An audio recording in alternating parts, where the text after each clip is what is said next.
Meu nome é Caroline Camargo e esse é o Descomplica, um canal criado para esclarecer toda e qualquer dúvida relacionada às doenças inflamatórias intestinais. Um local seguro onde as suas dúvidas serão respondidas de forma simples, descontraída e com muita evidência científica. Vem comigo nesse bate-papo. Hoje nós vamos pegar o gancho do último episódio que a gente começou falando das manifestações extraintestinais da doença inflamatória intestinal. Foi um episódio falando de manifestações reumatológicas. Hoje nós vamos falar da pele, as manifestações dermatológicas. E para isso, precisávamos de uma dermatologista, né? Então a nossa convidada de hoje é a doutora Mariana Meyer, médica dermatologista, membro da Sociedade Brasileira de Dermatologia, preceptora do Ambulatório de Doenças Imunomediadas do Hospital Municipal Ronaldo Gazola e mestranda em Ciências Médicas pela UERJ. Seja muito bem-vinda, Mari. Obrigada, Carol. Fiquei muito feliz com o convite. É muito boa oportunidade de ajudar a difundir um pouco de conhecimento das doenças imunomediadas na dermatologia, que são pouco faladas também. Perfeito. A Mari, hoje ela é médica, dermatologista, maravilhosa, mas no meu primeiro ano de residência de gastro na FRJ, ela era estudante de medicina, estava ali Sim. como interna, e quase terminando a faculdade, a gente se conheceu aí há bastante tempo atrás, Carol né? abusava bastante de mim, se explorava o interno. Eu só exploro internos bons, então ela era maravilhosa, continua sendo, mas o tempo passa, né? Olha aqui, agora já trocamos aí de posição, ela aprendeu um pouquinho comigo, hoje eu vou aprender dermatologia com a Mari. Então, hoje a gente vai falar da pele, né? Que é um grande órgão. Na verdade, a gente acha que dermatologista é aquela pessoa que vai cuidar da nossa pele, do nosso cabelo, das nossas unhas, de pessoas saudáveis. Na verdade, tem essa parte estética da dermatologia, mas dermatologia não é só isso, né, Mari? Conta pra gente um pouquinho dessa outra face da dermatologia que não é só estética. Exatamente. Como você falou, a dermatologia hoje está muito ligada à parte de cosmetria, à parte estética, tanto é que quando você fala dermatologia perto de alguém, vai automaticamente associar a parte estética, a parte de procedimentos, que sim, é muito importante e muito válido.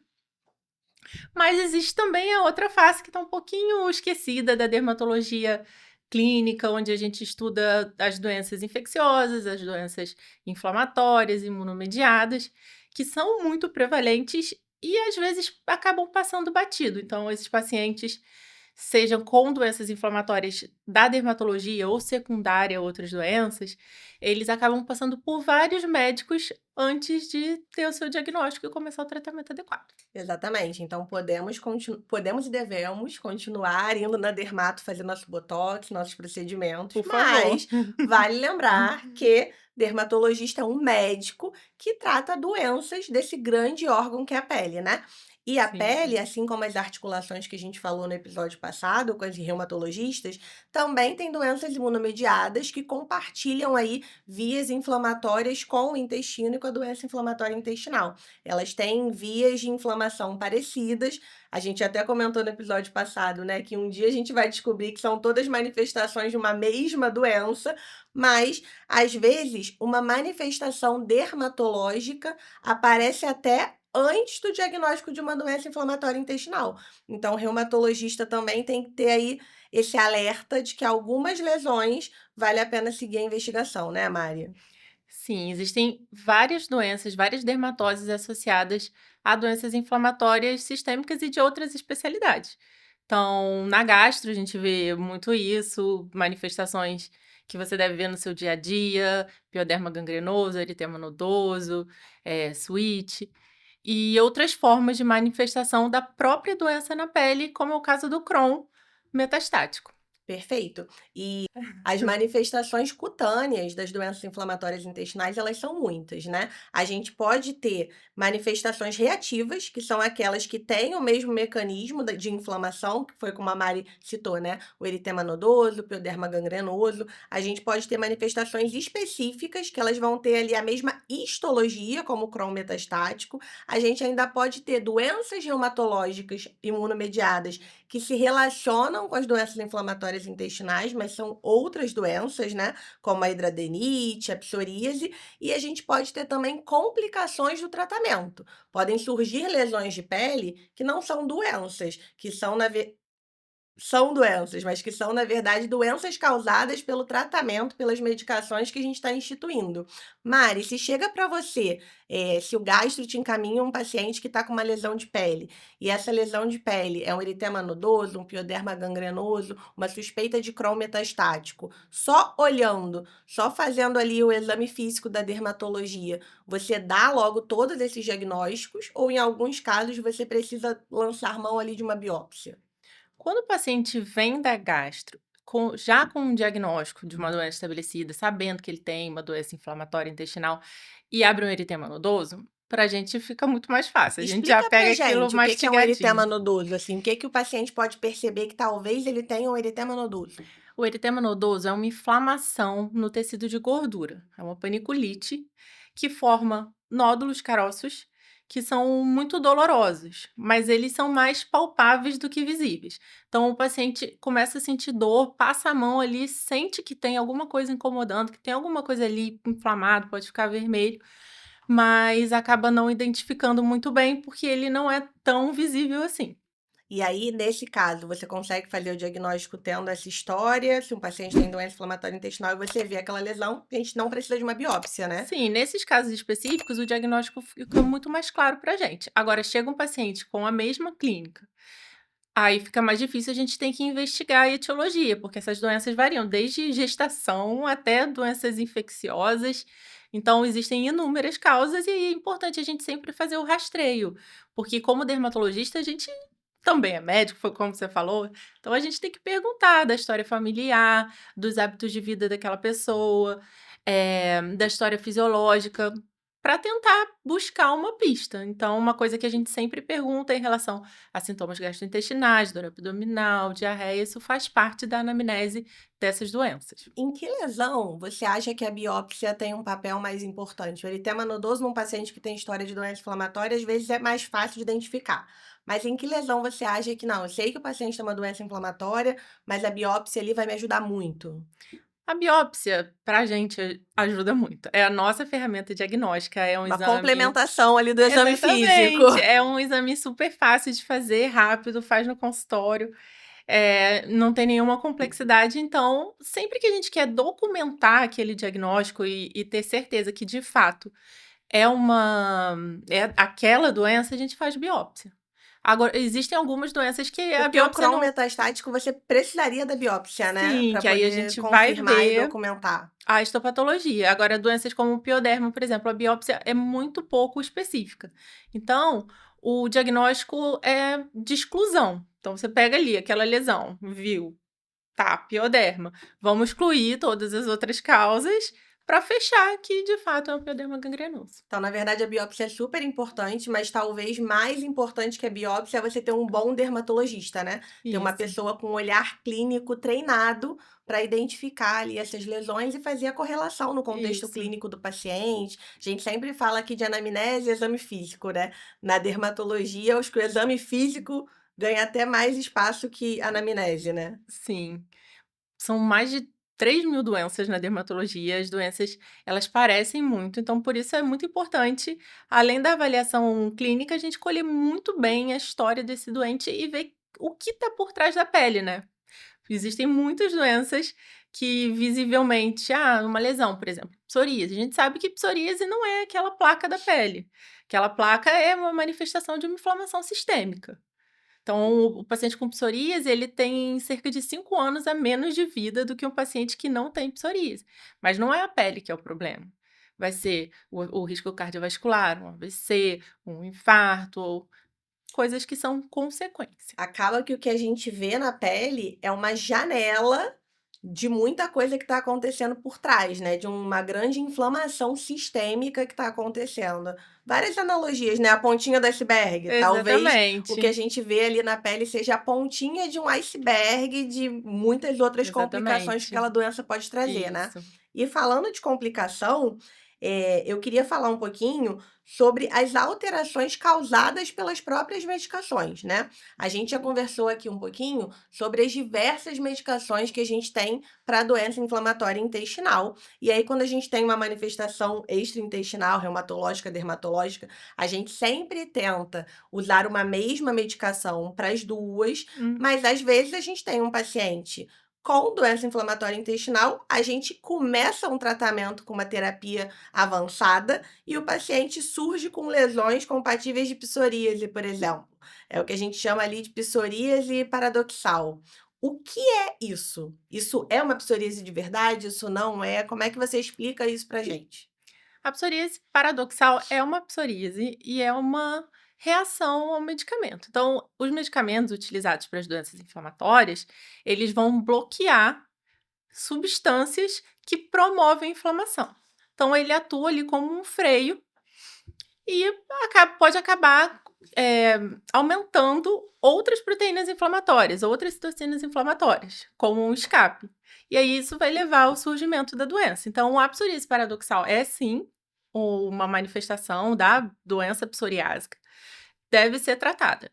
Quando leve, dá para a gente usar um tópico, tentar levar associando outro remédio, mas quando realmente é muito grave, a gente tem que suspender e trocar a medicação. Então, nem sempre a gente vai precisar suspender a medicação, né? Se a gente tá usando a medicação, o paciente está bem controlado do intestino com aquela medicação, mesmo ela tendo causado uma alteração de pele compatível com psoríase, você pode, às vezes, fazer um tratamento tópico, né? E Isso, não tirar a medicação. A gente só isso. vai tirar a medicação em casos mais graves. Isso é importante porque, às vezes, o paciente ele fica muito receoso, né, quando ele tá usando uma medicação que teoricamente vai ajudar de um lado e ele ganha um segundo problema. Então acho que explicar isso, que isso pode acontecer, mas que às vezes a gente vai conseguir controlar isso com uma medicação tópica, ele não vai precisar suspender a medicação, é importante, né.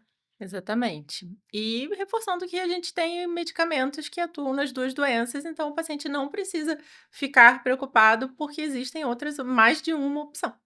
É, a gastro tá entrando nesse caminho, porque antes a dermato tinha um monte de opção, a reumato tinha um monte de opção e a gente tinha ali, ó, nosso feijãozinho com arroz, mas hoje a gente também tem algumas opções, então hoje a gente também tá empoderado de remédio aí. Em relação a outras manifestações cutâneas, que nem sempre é uma manifestação extraintestinal, a gente tem que lembrar das infecções, né. Sim. As infecções, elas podem causar lesão de pele, e na doença inflamatória intestinal, uma infecção muito frequente é o herpes zoster. Por quê?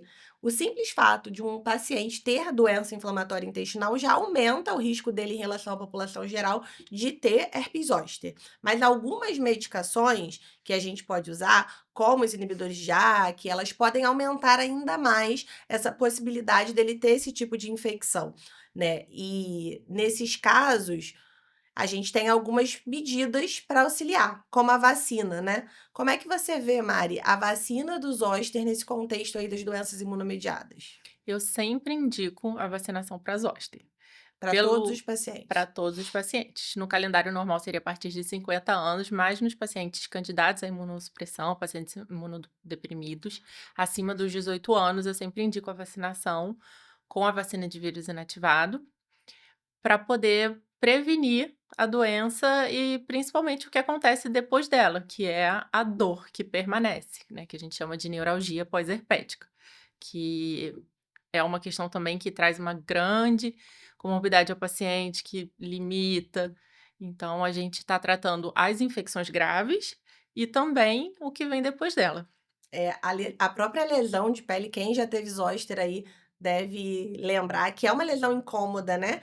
É uma lesão que incomoda no momento da doença, mas às vezes você melhora as lesões de pele e você fica com uma dor no lugar que você teve as lesões, uma dor pós-infecciosa. Então por isso que a Mari falou que não é só para evitar a infecção, é para evitar as complicações futuras que você pode ter depois de ter uma infecção. Então a gente já comentou aqui sobre vacina também, né, que quando a gente tem um paciente com uma doença crônica, imunomediada, a gente prepara ele ali, envia para o CRI para tentar Sim. fazer uma atualização do cartão vacinal, mas especificamente do zoster, que dá manifestação na pele, principalmente dos pacientes que usam algumas medicações que aumentam ainda mais o risco, é sempre bom a gente documentar isso na consulta e documentar que existe a vacina para zoster inativada. Então, ele pode ali fazer uma vacina que é segura, mesmo ele sendo imunossuprimido, e vai trazer só benefício, né? Isso é sempre importante falar. A infecção, ela não é a única complicação dos nossos tratamentos, né. A gente tem alguns tratamentos que aumentam o risco de câncer de pele não melanoma. E aí vale a pena ter, mais uma vez, um dermatologista ali do nosso lado, que a gente encaminhe os pacientes para fazer uma avaliação e ver como é que ele pode prevenir isso, né. Você recebe os gastros lembram de te encaminhar os pacientes? Porque é tanta coisa na Na nossa verdade não. consulta que às vezes algumas coisas ficam esquecidas, né. Sim, essa parte realmente acho que é deixada um pouquinho de lado por conta de toda a complexidade da doença e da consulta.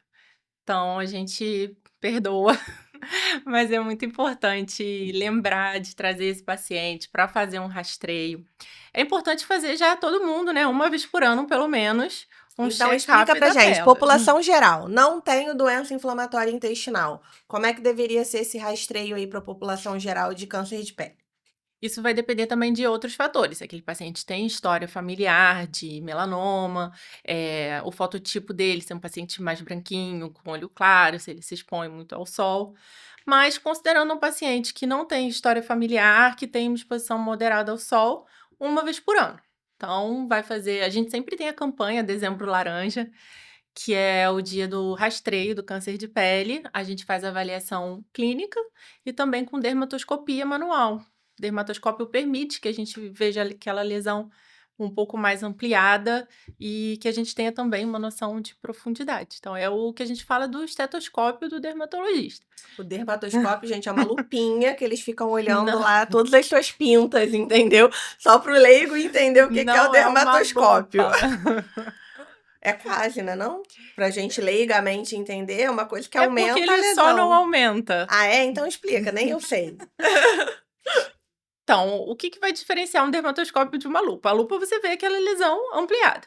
O dermatoscópio também amplia a lesão, mas ele permite que você visualize a lesão abaixo da epiderme. Ah, legal. Então, ele vai te mostrar perfil padrão, né, de vasos sanguíneos, a coloração da lesão indica mais ou menos a profundidade que ela tá, padrão de distribuição dos pigmentos. Tem vários critérios que a gente avalia e que estão relacionados também às características até histológicas das Ah, lesões, legal. não apenas resumidas ao aumento dela. Então, na verdade, esse é o rastreio da população geral, né. O que que Isso. muda no paciente com doença inflamatória? Então, o paciente com doença inflamatória e outras doenças que estão relacionadas à imunidade, eles têm que ser orientados a terem essa visão do próprio corpo. Então, você já orienta o paciente: "Olha, presta atenção, vê se alguma lesão está aumentando, vê se surgiu alguma coisa nova", porque grande parte do diagnóstico vem do próprio paciente, né. Em Uhum. um ano dá para surgir lesão e a gente só vai pegar ali depois, mas o próprio paciente, ele traz isso para você. Então é importante que ele mesmo se note, se olhe, e o rastreio pode ser um pouco menos espaçado, né, a gente olhar o paciente, assim, de 6 em 6 meses, para ter certeza que não está desenvolvendo nenhuma lesão potencialmente maligna. E mesmo os pacientes que são super orientados, que se observam, essa observação, essa autoobservação não substitui, né, Mari, a consulta dermatológica, porque tem alguns pontos do nosso corpo que a Que a gente gente não consegue ver e avaliar, né? Por mais que alguém uma vez ou outra olhe para você, o exame dermatológico completo com especialista, com dermatologista é importante porque ele vai olhar todas esses as pontos áreas. cegos, né, que a gente não consegue ver. Exatamente, tem várias áreas, planta do pé, palma da mão, que são áreas que a gente não nota, porque são lesões muito pequenas, lesões couro cabeludo, principalmente, muito difícil notar. Então, tem áreas ali estratégicas que a gente consegue procurar e sabe como identificar uma lesão nova. E não é só o exame, né, tem também o protetor solar, que a gente isso aí é puxão de orelha em todo mundo sabe que todos os dias a gente deveria aplicar protetor solar e reaplicar ao longo do dia. Eu confesso que eu passo protetor solar, e não reaplico ao longo do dia, pelo menos eu faço uma parte, mas a gente sabe o certo.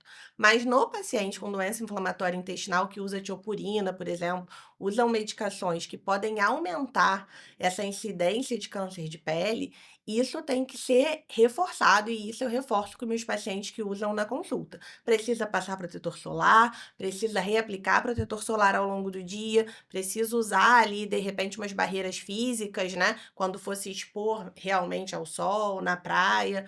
E a gente pede para usar fatores de proteção mais alta, que às vezes a pessoa, eu passo protetor solar, mas passa um filtro, sei lá, 15, 20, que não Exatamente. tem tanta proteção, né? Você, na consulta dermatológica que você olha tudo, você reforça aí o protetor solar? Com certeza, o uso de protetor solar com fator acima de 50, Sim. com reaplicação. Eu sei que é difícil lembrar, principalmente mulher, usa maquiagem, não quer passar o filtro solar em creme por cima, mas hoje a gente tem outras opções, tem pó com filtro solar que ajuda a reaplicar, tem um bastão, então tem outras formas alternativas que vão nos lembrar naquela reaplicação. Um protetor solar filtro 50 ou mais, independente do tom de pele, né? Mas a reaplicação, de quanto em quanto tempo, Mari? A recomendação é a cada 3 horas. Difícil. Confesso que é muito Confesso, difícil. difícil, força, Confesso galera. que eu não consigo manter essa frequência, mas o quanto a gente lembrar, né, umas 4 em 4 horas. Mas a recomendação então seria 3. Isso. E aí, rosto e pele também. Todas as áreas expostas do Mão é um corpo. lugar que eu vi uma vez uma dermatologista falando no Instagram mesmo, eu não lembro exatamente quem foi, mas falando isso, né? Você passa protetor solar na sua mão? E aí ela falando, mostrando ela dirigindo no carro e que a mão fica ali exposta. Eu falei, gente, Sim. nunca parei pra pensar nisso, né? Quando eu lembro de reaplicar, eu vou reaplicar ali no rosto com pó. Agora, a mão, acho que eu nunca passei protetor solar na minha mão. Então, assim, realmente o olhar do especialista é diferente. Sim. Porque, assim, eu não vou orientar o meu paciente a passar protetor solar na mão, por exemplo. Exatamente. E quando a gente fala até de fotoenvelhecimento também, são aquelas áreas que denunciam a A idade, né. idade. A pessoa que As nunca passou protetor O solar na mão. pescoço, o colo, fica aquele rosto bonitinho, sem nenhuma mancha, mas tem algumas áreas que vão denunciar que não teve filtro solar ali. Inclusive, eu tenho colegas que usam luvas de proteção para dirigir, Sério? que elas Dermatologista, né? dermatologista. Porque ainda não existe nenhuma outra pessoa no mundo não dermatologista que bota uma luva pra dirigir. Eu só não faço porque eu não dirijo, mas existem luvas de tecido, né, Aham, com legal. protetor solar que permitem que você não se queime, não seja danificada pelo sol e diminui o risco de Nossa, desenvolvimento de interessante. lesões. Vivendo e aprendendo, gente. Vamos todo mundo. Roupas com filtro solar, isso aí É, isso é aí eu já sabia. Agora, luva pra dirigir, não tava sabendo. A gente falou de fotoproteção, a gente falou de vacina, a gente falou de rastreio dermatológico periódico. Então, assim, um paciente. É claro que a gente está falando do paciente com doença inflamatória ou outras doenças imunomediadas, pessoal, porque eles têm um risco maior, né? Então, quando tem um risco maior, a gente quer minimizar cada vez mais esse risco. Por isso que a gente falou, ó, vocês precisam passar protetor solar, vocês precisam ir no dermatologista aí anualmente, pelo menos, para fazer essa investigação. Você precisa fazer uma vacina, mas são medidas que talvez com o menor rigor é uma orientação que serve para todo mundo, que serve para a população geral também, com né? certeza. Tirando isso, Mari, de exame dermatológico, vacina, protetor solar, tem alguma outra coisa de hábito de vida que a gente pode fazer para melhorar aí essas manifestações dermatológicas? E tem um estudo, inclusive, que foi feito em pacientes com psoríase utilizando o imunobiológico isolado e o imunobiológico em associação com a perda de peso, mostrando que a perda de peso é muito importante no tratamento da psoríase. Ele atua ali como um adjuvante, aumentando o efeito da medicação. A gente já sabe, assim, é porque essas vias inflamatórias todas se misturam, né, de todas as doenças, de todas as manifestações de cada domínio. Mas pacientes que têm obesidade e perdem peso, essa perda de peso ajuda até na resposta ao tratamento, né? Sim, Então, assim, se você para de fumar, se você perde peso, se você faz atividade física, se você tem uma vida mais saudável, você talvez melhore a sua resposta àquela droga. Talvez você fosse responder um pouco menos, se você está em um ambiente mais saudável, você vai responder um pouco mais. Então, Sim. na verdade, esses hábitos, bons hábitos de vida servem para tudo, inclusive para a pele, né? A gente fica com essa coisa que é o coração, você precisa fazer atividade física, comer bem, perder peso para o coração. A gente já sabe, ó, que o trato digestivo também precisa que você seja saudável, agora a sua pele também Também preciso. precisa que você seja saudável, né? Eu sempre falo, Mari, que como as doenças imunomediadas, elas pegam várias especialidades, acaba que a gente tem que trabalhar em conjunto, né? Todo mundo. O dermatologista, olhando uma lesão, tem que pensar se vale ou não a pena encaminhar para o gastro tem que pensar se vale ou não encaminhar para o dermato. Você, na sua prática clínica, se um paciente te procura por conta de uma lesão de pele, eh, dependendo da lesão, você sempre pergunta sobre manifestações intestinais, se tem diarreia, se tem constipação, se tem dor abdominal. Quando tem essas manifestações e a lesão de pele, você encaminha para o gastro, ou não, tem aqui um pioderma gangrenoso. Eu acho que não tem sintoma, mas eu acho que eu já vou encaminhar para o gastro. Como é que é esse seu manejo clínico desse paciente que a princípio não tem doença inflamatória intestinal, mas chega no seu consultório com uma lesão de pele que pode ser suspeita aí? Em todos os pacientes, eu faço uma anamnese dirigida, perguntando sobre todos os sintomas gastrointestinais, desde dor de queimação no estômago até constipação, diarreia, muco, pus, sangue nas fezes. Então, isso eu faço de forma geral para todos os pacientes, inclusive lembrar, né, da história familiar, do quanto é importante você perguntar no paciente. Hoje mesmo, de manhã, eu atendi um paciente que a queixa dele não tinha nada a ver, eu colhendo lá a história dele, ele tinha uma história de câncer de cólon. O pai teve câncer de cólon e ele não fazia colonoscopia. Então, eu orientei que ele deve fazer aquele rastreio. Então, eu acho que a gente, como médico, não só dermatologista cuidando da pele, mas vendo o paciente como um todo, a gente tem que abordar todos esses lados. Agora, falando do paciente que vem com uma doença inflamatória, que eu estou acompanhando para uma doença imunomediada, né? Vou dar um exemplo da hidradenite supurativa, da psoríase, eu tento esmiuçar ainda mais esses sintomas. Então, pedir para ele lembrar se ele tem dor abdominal, se ele já notou alguma coisa diferente nas fezes, como que é a frequência de evacuação, consistência. Porque muitas dessas doenças estão associadas à doença inflamatória intestinal e não é sempre que vai ter aquele quadro clássico. Então, a gente tem que rastrear. E aí, aproveitando o conceito do Crohn, né, de janela de oportunidade, da gente fazer o diagnóstico precoce para poder dar o tratamento e evitar sequelas futuras. Porque outros especialistas que não só o gastro são fundamentais nessa questão da janela de oportunidade. A gente precisa tratar o paciente nesses primeiros anos aí de início dos sintomas, que é quando a gente consegue pegar o paciente na fase inflamatória sem grandes complicações, né? Sem fibrose, sem grandes complicações da doença. E pensando que alguns pacientes vão ter alterações dermatológicas alguns anos antes da manifestação intestinal, o dermatologista, nesse caso, é Sim. fundamental para a gente conseguir fazer esse diagnóstico precoce e conseguir aí aproveitar Sim. essa janela de oportunidade. Então, na sua prática, se o paciente tem uma lesão característica, você encaminha, né? Questiona Encaminho. e encaminha para a Eu gente fazer a questiono investigação. e sempre encaminho, porque eu acho que o especialista que tem que fazer a investigação. Não É, adianta a gente, vou pedir uma colono aqui. Cara, nem toda doença vai aparecer na colono, né? exatamente. Então, eu acho que quem tem que fazer isso é o especialista. Então, suspeitei, encaminhei. E a medicina é um mundo, né? É uma ilusão a gente achar que porque a gente viu aquilo ali uma vez, não, eu sou dermatologista, eu vejo um monte de doença imunomediada, vejo estética, vejo tudo, tô tentando me atualizar em tudo isso e agora eu vou investigar um Crohn, vou aqui pedir a coluna, ou eu vou Exatamente. interpretar. A chance de dar errado, né, é grande. Então, assim, eu penso exatamente igual, assim. Eu sou bem ruim de lesão de pele. Não só por isso, mas eu sou bem ruim. Mas a lesão de pele eu mando pro dermatologista, né.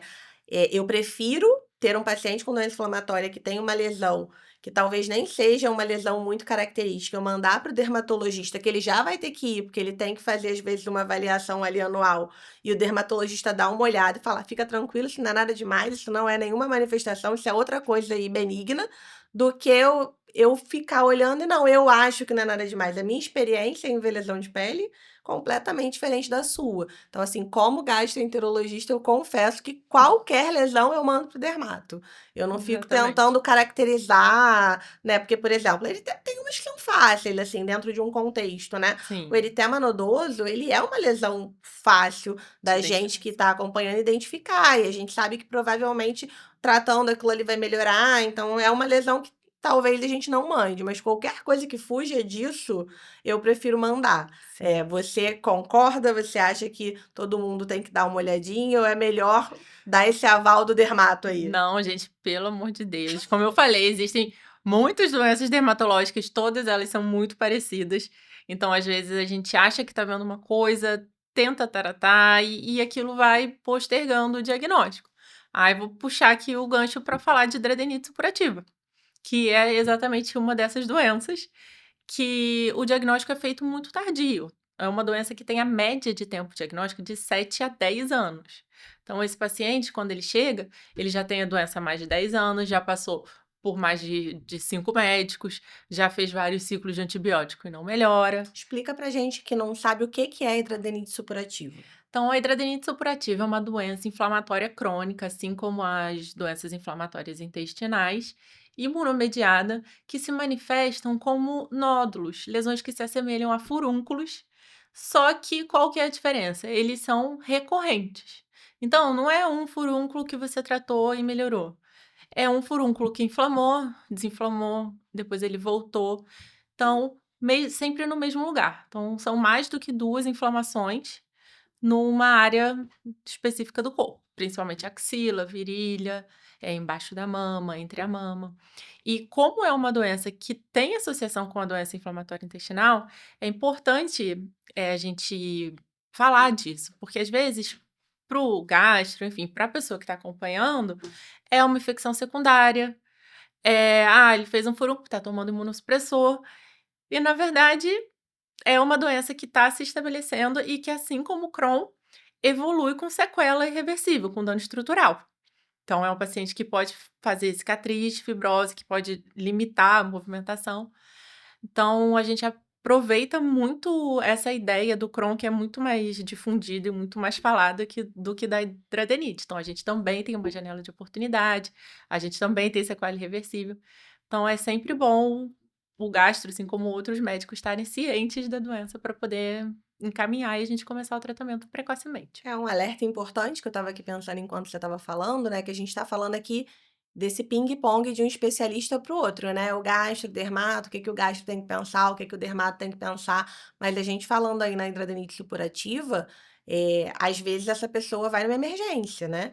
Não vai ter nenhum dermato, nenhum gastro, às vezes vai ter um recém-formado, e é isso. Ah, acho que é uma furunculose aqui, vou tratar. E aí, se ele vai de novo numa emergência, né, essa anamnese rápida, você já teve isso outra vez, nesse mesmo lugar? Até o próprio colega plantonista que está trabalhando ali na emergência pode ter esse insight ali e falar: olha, vou aqui prescrever uma medicação, mas vou deixar aqui o encaminhamento para você ir num dermatologista. Sim. Conta para ele essa história que você já teve 2 vezes, né? Que é uma coisa que está se repetindo, para o especialista avaliar ou não, né? Porque a gente está falando de manifestações associadas, mas ele pode ter só hidradenitis Sim. supurativa sem ter doença de Crohn, sem ter doença inflamatória.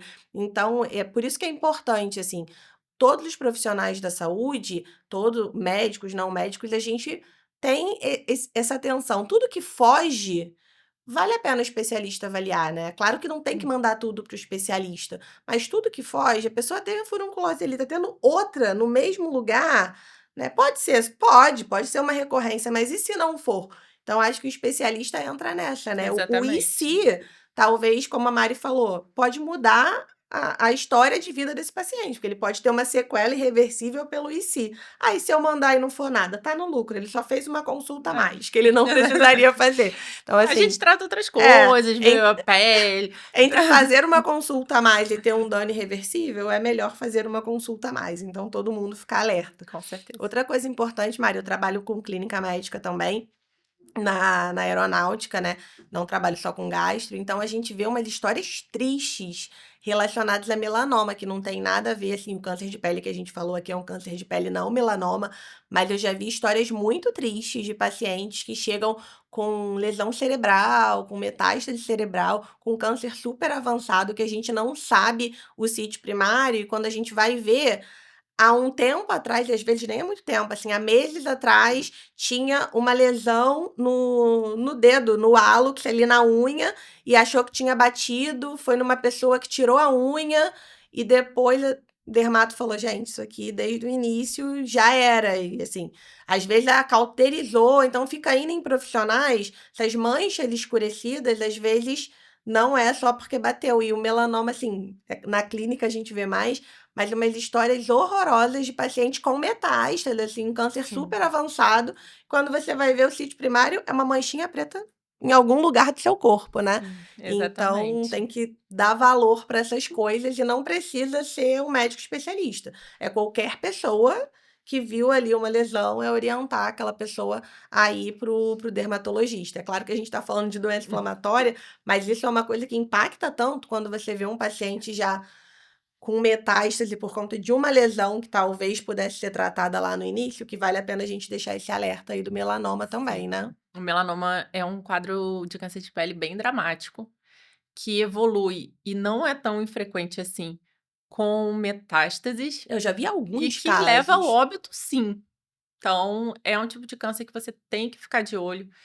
É, foi o que eu falei, você mesmo pode olhar se não tem uma lesão, se essa lesão não está crescendo, e lembrando que nem todo melanoma é uma pinta pigmentada, existe um melanoma amelanótico. Aí fica mais difícil pra gente. Aí fica muito difícil Então, pra gente. suspeitem de lesões, e hoje o que eu tenho visto, né, acho que o que todo dermatologista tem visto, são os pacientes passando por outros profissionais e retirando essas lesões, que nem você falou, cauterizando, cortando, e sem uma avaliação adequada. Então, tá acontecendo muito É, isso. tirou ali o superficial, o profundo ficou e aquilo ali agora ninguém nem vai ver. Agora tá crescendo ali Exatamente. embaixo, né? E aí, quando vê, realmente já é uma coisa muito difícil de contornar. Então, sempre quando for retirar lesões, fazer procedimentos, tenha certeza que você está fazendo com uma pessoa qualificada, que está avaliando aqueles sinais, para ter certeza que aquilo não é uma lesão cancerígena. Perfeito. Mari, voltando para doença inflamatória intestinal, que a gente. Mas aí a gente sai um pouco. Mas eu acho que é importante, eu acho que são alertas, né, importantes, assim, de utilidade pública. Em relação ao manejo, né, na doença inflamatória intestinal, o gastro tem ali o seu arsenal terapêutico. Mas quando você tem doença inflamatória intestinal com manifestação extraintestinal, sendo uma manifestação dermatológica, a gente vai ter que alinhar as expectativas para tentar fazer um tratamento conjunto, né? Das terapias, é claro que eles usam muito terapia tópica, né, para lesão, mas se o paciente não responde à terapia tópica e precisa fazer uma terapia avançada, o que vocês costumam fazer para essas manifestações cutâneas? Primeiro, só falando em relação às manifestações reativas que a gente conversou, eritema nodoso, switch, a gente consegue controlar com a corticoterapia. Associado ao tratamento da doença inflamatória, a gente consegue, fazer com que o paciente responda bem. É, isso é muito legal, porque essas manifestações, elas acompanham o intestino, né. Então, se o intestino está bem tratado com qualquer droga nossa, essas Exatamente, manifestações vão estar bem controladas. Mas tem exatamente. manifestações que são cursos independentes. O intestino pode estar ótimo e a pele está bombando, né. Para essas manifestações, vocês costumam usar o quê? A gente tem 3 biológicos que a gente usa principais, né, são os anti-TNFs, que também são usados na doença inflamatória, os anti-interleucinas 12 e 23 e o anti-interleucina 23, que a gente também usa, e o anti-interleucina 17, mas que não é comum entre o dermatologista e o gastroenterologista, porque tem influência no desenvolvimento de doença inflamatória e também na piora, né. Vocês usam bastante L17. Uhum. Então acho que combinando gastro e dermato, a gente fica aí com os anti-TNFs, com as anti-interleucinas, L12, 12, 23, 23. Acho que isso é o que a gente costuma ter de comunicação. E o corticoide que dermato adora, né? Ai, que absurdo. Vocês usam Isso é bastante muito bom. tópico também, né? Sim, a gente usa bastante corticoide tópico, até talvez um pouco mais do que a gente deveria, porque a gente prescreve bastante, o paciente vê que melhora. Como é um medicamento que não precisa de receita, acaba virando uma pomadinha. Então a gente sempre brinca que corticoide não é hidratante, porque quando o paciente vê que aquilo melhora, vai passar corticoide em tudo e aí vai entrar na questão que a gente falou de mascarar o diagnóstico. Então vai tratar uma coisa e a gente não sabe exatamente o que que era. Eu acho que a gente fala isso em todo episódio. O corticoide é uma droga que tem o seu valor, né? Só que o paciente precisa entender que, por mais que seja uma droga que resolva magicamente os problemas, eles têm também seus riscos. Então, precisa ser prescrito tanto via tópica quanto via sistêmica por um médico, por um tempo limitado, por um período limitado. E depois vocês não podem ficar usando para a vida, né? Porque o que a Sim, gente vê é assim, nossa, eu tomei, eu usei, melhorou tanto, que agora surgiu outra coisa, eu vou passar, eu vou tomar de novo para ver se melhora. sim. Então, esse alerta do corticoide sempre fica, né? Sim, eu não sei se isso acontece também nas doenças inflamatórias, mas a gente vê muito nos nossos pacientes, quando ele aprende que o uso do corticoide, ele começa a tomar por conta própria, às vezes até prescrito por um médico generalista ou um clínico que não tem conhecimento das doenças imunomediadas, e ele tem aquela melhora maravilhosa. No dia seguinte, as lesões já desaparecem, porque realmente é uma melhora dramática. E posteriormente vai ter uma piora, e uma piora muito grande, que vai ser uma doença pior do que a original. Então esse efeito rebote, né, principalmente na psoríase, que a gente vê com mais frequência, ele tem que ser combatido. A gente tem que educar o paciente que o corticoide, embora tenha um efeito muito bom, ele não pode ser usado por conta própria. Às vezes um paciente com psoríase em placas, né, que é aquela psoríase normal que Uhum. que tem aquelas placas descamativas, vermelhas, se torna uma psoríase pustulosa, que é muito mais grave, muito mais difícil de tratar, só por conta do uso de corticoide. É complicado. A gente tem isso também, e a nossa questão é que a gente faz uma dose um pouquinho mais alta de corticóide oral, né? Então, o paciente às vezes aprende que ele toma aquele remédio melhora a diarreia, e aí ele volta a ter diarreia, ele volta a tomar o remédio. E o nosso curso de corticoide, ele é um pouco longo, né? Às vezes a gente, quando vai fazer um curso, faz ali 2 meses, 3, entre início e desmame completo. Então, imagina, o paciente ficar fazendo 3 meses, 3 meses, 3 meses de 40 miligramas de corticoide, vai ter todos os efeitos que a gente já falou aqui do corticoide. Então, a gente sempre grifa, assim, se o seu médico que te acompanha te prescreveu o corticoide por aquele tempo limitado, use. Se você tiver a ideia de usar de novo, converse com ele. Não vai na farmácia. Eu acho que corticoide precisava de receita. Sim, com Eu acho que certeza. quem inventou que o corticoide é só chegar na farmácia e pedir, acabou com a nossa vida e arrumou um problemão para o paciente. Porque eu acho que se precisasse de receita, ia dar uma dificultada, que hoje a gente tem zero, né? Exatamente. E é engraçado que as farmácias pedem receita para tópicos, assim, para antibióticos em pomada, tipo neomicina, mupirocina, que o risco do uso por conta própria é menor do que o uso Aham. do efeito de uma prednisona, de um corticoide oral. Então, parece um pouco É um contrassenso que eu diferente. nunca vou entender. Mari, eu queria que você deixasse uma mensagem final para as pessoas que têm doença inflamatória intestinal, de alerta, assim. Porque a gente sempre fala que vale muito a pena a gente empoderar o paciente das coisas que podem acontecer na sua doença, né? Então, o que que o paciente, ó, eu tenho retocolite, tenho doença de Crohn. O que que vale a pena eu observar e, se tiver, eu procurar um dermatologista? Deixa uma mensagem aí pra gente para terminar o podcast. Então, essa foi como você falou, né, essas nossa especialidade está sempre muito interligada, assim como a gente tem manifestação no trato gastrointestinal, vocês têm as manifestações da pele. Então, o paciente tem que estar sempre se olhando, se cuidando. Então, vai ver o surgimento. Ah, surgiu uma pintinha que não tinha, essa lesão aqui está crescendo, está sangrando. Isso vai já direcionar a gente: "Será que não pode ser um câncer de pele?". Então tem esse ponto. Que eu falei também dos furúnculos, das lesões inflamadas, dos cravos que aparecem. Também sempre pensar: "Mas eu já tive isso antes? Isso acontece sempre no mesmo lugar?". E em relação também ao remédio, né. "Poxa, surgiu uma placa aqui que tá coçando, estranho, nunca tive isso". Então, levar isso para o seu gastro, que ele vai te orientar, ou vai avaliar, ou vai encaminhar para o dermatologista, mas sempre leve essas demandas e nunca deixem para lá, porque se deixa para lá pode gerar muitos problemas no futuro. Perfeito. A minha mensagem é: se você tem uma doença crônica, principalmente uma doença crônica imunomediada, que pode atingir vários órgãos e sistemas, não fiquem pensando assim: ai, acho que isso não tem importância para o meu dermato. Acho que isso não tem importância para o seu gastro. Acho que isso não tem importância para o meu reumato. Fala tudo. Ele vai definir ali se aquilo é importante ou não. Então, assim, eu fui no gastro, eu tô com uma lesão de pele, que é mais escondida, que ele não vai ver no exame físico, mostra. Fala assim: "Doutor, surgiu isso aqui". Se ele achar que é uma besteira, talvez ele fale: "Ah, tá bom, depois você procura um dermato". Se ele achar que é uma coisa mais importante, ele vai te encaminhar para um dermato. Talvez ele vai ligar para um dermato amigo dele: "Ó, tô mandando aí, né, tô no dermatologista, tenho uma doença que eu sei que é imunomediada, comecei a ter diarreia". Eu sei que ele é seu dermatologista, mas conta para ele. Se ele achar que aquilo ali é importante, ele vai te encaminhar para o gastro. Então, assim, é claro que é obrigação médica fazer anamnese dirigida, né. Só que é isso, a gente tem um monte de coisa para perguntar e às vezes a gente pode estar preocupado com outras coisas. Se surgiu e é uma demanda de vocês, falem também.